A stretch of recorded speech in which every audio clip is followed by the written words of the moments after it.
Midnight of December 16, 2011, Typhoon Sendong hit Cagayan de Oro City, the base of Balay Mindanao operations. Some of our colleagues and their families barely survived the killer floods. And when we were sure that everyone was safe in our evacuation center,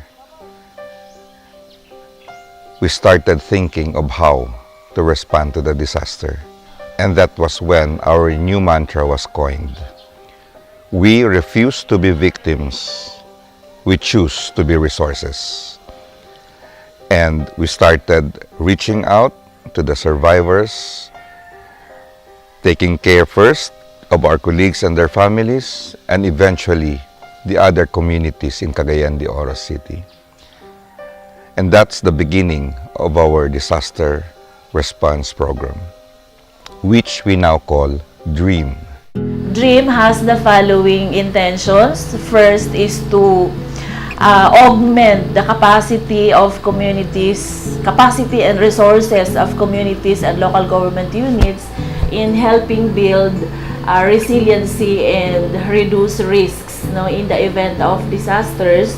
Second, it wants to help address the reality that most of our local government units now have no disaster risk reduction management plans. And third, Balay Mindanao's DREAM wants to optimize public funds because, as practice, these funds are used for disaster response instead of development initiatives. Balay Mindanao has this training facility, in Lumbia.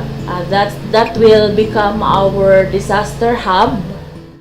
This program has been enhanced as we responded from one disaster to another.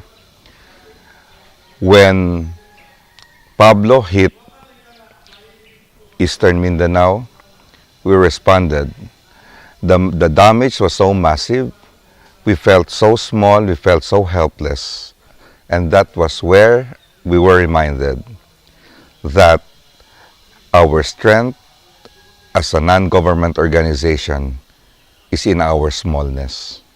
We eventually decided that our disaster response program should be a continuation of what we started many years ago.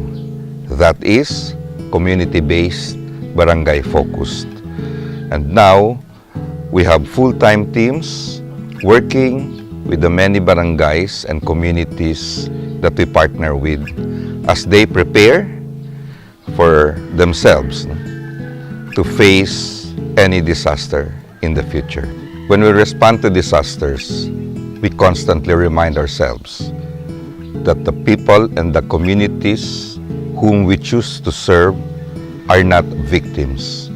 They are the primary stakeholders in the effort to rebuild the communities and their lives. They are not recipients of aids. They are the main players in the journey to recovery. Salamat ka sa Balay Mindanao. Nakatabang sila namo.